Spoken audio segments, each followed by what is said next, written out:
Hi everyone, Mary the Psychic Shaman here, and it is Tuesday, so it is Intuition Tuesday. I guess this would be volume two. So I think this is something I'll start doing a lot of weeks, is do a recording on Intuition Tuesday. Sometimes an exercise, but today let's start from the beginning. So for intuition. Now, some of us are, I know we have people in this group and on this page and who are, checking this stuff out, who are just starting out. We have people who are experienced and have been doing this for 30, 40 years, 20.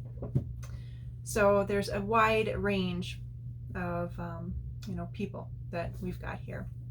But we're going to start way in the beginning. So we'll act like we are just starting out for those of us who are not, because it's a reminder as well, stuff that we know. But maybe we don't practice either. There are times when you become a practitioner that you don't always practice what you preach, and sometimes that can come to haunt you.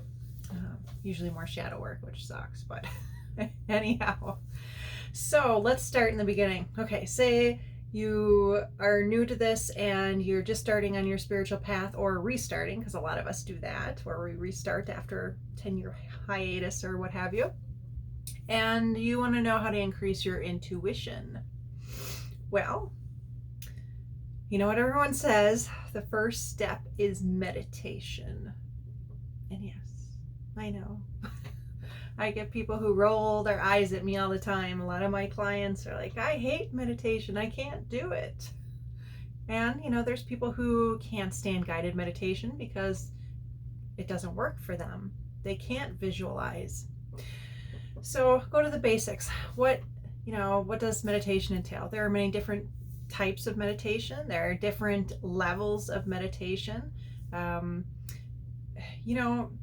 Even mindfulness. I've got a video on mindfulness I should tag with this, that that's a very minor type of meditation where you're actually, just nothing is on your mind at all except for the task at hand. So like in the video I explain that one mindful practice that I do every morning is I will stop and slow myself down to fold my pajamas. I fold my pajamas a very specific way and put them in the exact same spot. And every morning it's a reminder for me to slow down, and that's part of my daily spiritual practice. I go for try to go for an hour a day of at least of what I'm doing for myself spiritually, and that's 2 minutes. Sometimes I think I make it 5 minutes just because I'm in that zone. That adds into that. So part of it is that, part of it could be for where you're talking about the lower level of, meditative type state. Think about if you're, say you work out and you're on the treadmill, or you're a runner and you're, out running, that state you get into, or yoga is definitely a good one too as well, of course. You get into that, blank kind of state. You're in that fuzzy, a little higher than normal, not, well, you know what I mean. It's a very minimal altered state that can be utilized for your spiritual practice as well, for minor meditation, because you are putting yourself in a different state. So that counts towards your hour, I think. Now, you've got your normal meditation where you sit there, lotus style, and do that I don't do that, but a lot of people do, and there are some mantras that you can hum or say that will help. That's definitely a form of meditation. Some people use their beads to do a certain chant you can make up. You can do hold on, let me grab something. Let's see if I can grab this off of here. Okay. So, like, I made this, and this was a year ago, probably. I made this. All Palo Santo beads, which smell good still, and amethyst. But my plan was 108 So my plan was to sit and do this meditation where I was trying to get rid of one of my blocks. So I was trying to remember something from a certain part in my childhood. So I would actually meditate, put myself in a state, and go through each, with my eyes closed, go through each one of these and state my statement. And I don't remember exactly what it was, but it's something along the lines, I remember what happened when I was 7, or whatever. I don't remember exactly what it was. So, and you can go through each one of these. Now that can be painstaking, but it also is pretty unique and puts you in a pretty crazy state. You can also do things like with these and these malas is say, my intuition is now open. I can now, I'm now clairaudient, or whatever you want, and always make sure when you make your statements that you're already there. So it's not I will be, it's I am. And that's just a trick with your brain that helps as well, and it aligns you better with the universe. So there's that for meditation. You can do the all fun wall gazing, which was taught to me by Lisa Vaz. I think William Long taught her that, and it's a Zen as well. It's an old Buddhist type meditation. There's a document in the group on it, and it is where you literally are like that far from the wall and your eyes are open and you stare at the wall. And what that does, that really helps for people whose mind, when they're trying to meditate and their monkey mind, as most call it, the hamster wheel keeps going crazy, and you keep, all these lines of text and stuff are coming through your head, like you should be doing laundry, or oh my god, I can't believe what Kim said, or whatever. It's a way to separate. So that one helps for that. That is rough. It's the easiest but hardest, is what Lisa says, and I agree completely. So there's that meditation daily, which is great. So again, just going through the different ways to do meditations. This is a number one thing to start. This is what helps you open up your intuition, is doing these type of exercises. And if you make it a daily practice, it really progresses you faster than if you don't. And again, it goes towards your hour, I say, and that I actually got from Cindy Brannon, her hours, which is hour of power. And I really like that.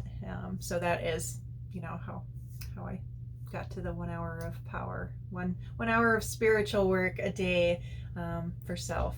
And that includes meditation, that includes taking a detox bath, that includes writing in your journal, your book of shadows if you have one, anything spiritual really. But again, going back to the starter, meditation is where it's at. It's what helps open things up. Guided meditations, they can work, and you know what? If they don't work, try it again, because sometimes you have to be in the right mindset. You have to be relaxed enough. If you got stress or too much going on, it's not going to work. You're going to have a hard time visualizing. Another thing too is try different people. So there's all kinds of different guided meditations on YouTube and stuff that you can go and check out. You might not like the person's voice or the speed at which they're doing it.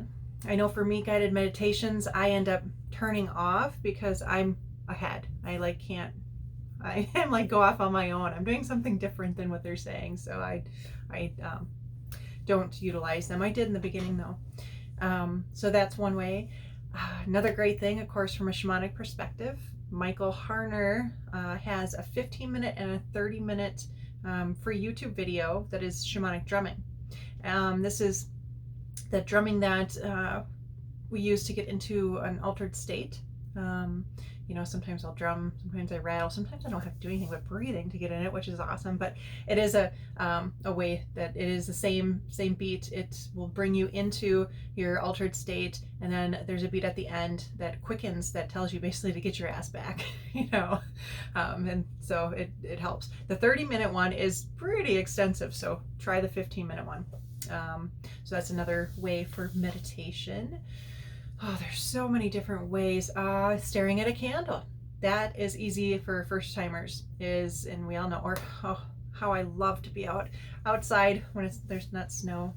But actually, I've been out for fires and snow too, but anyhow, how we're drawn to flame, how we get, into this, like, oh, the state. I love it. I can just sit for hours and stare at the flame, and I see all the different shapes, and, it's like staring at clouds. What do you see?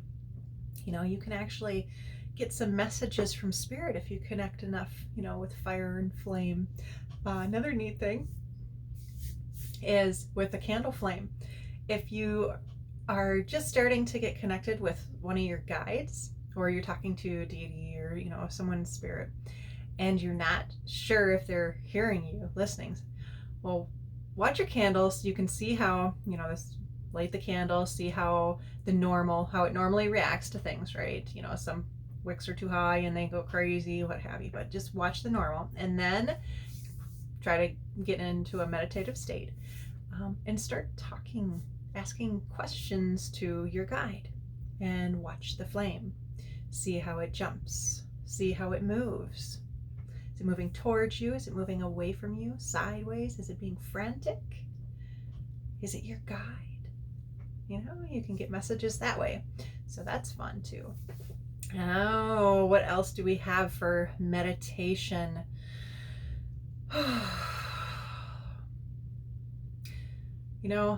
One of the favorite things that I have when it's not winter out, and when we have our hammock out, is to listen to the wind.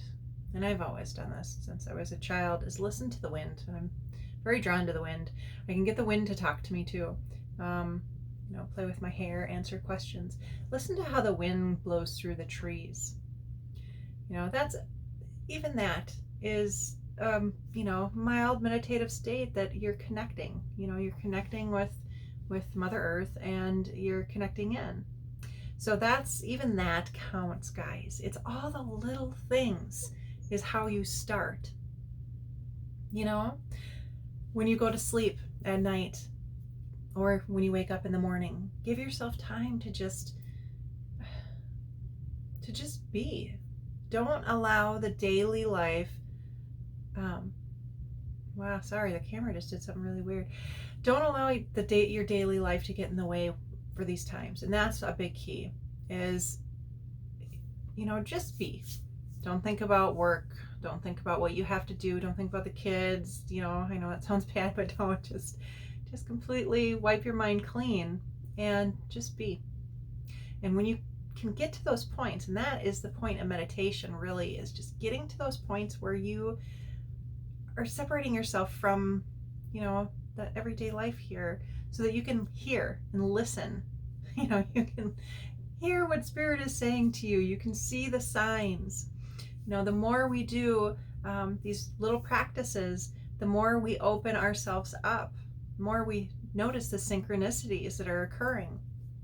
And that is what really helps us, guys, and gals, and everyone, is just to do the little things. So for starting out, meditation is huge, of course. So start with little tiny things, even every day.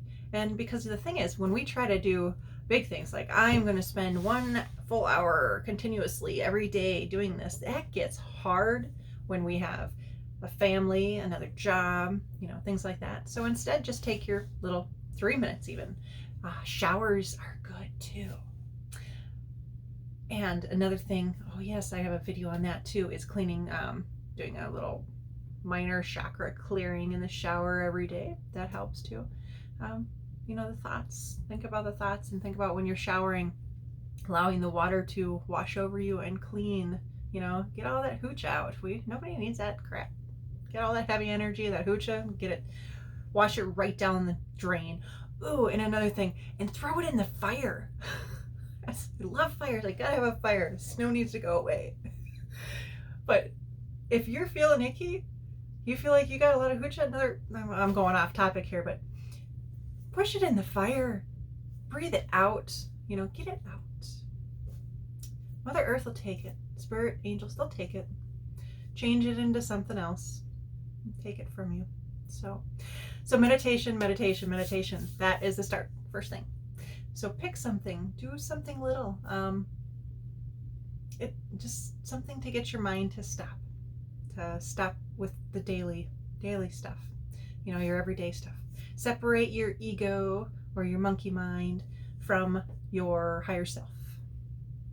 And that's when you can tell the difference between whether your higher self or your soul mind, however you want to say it, if once you can tell if that is what is speaking or your ego, that is key.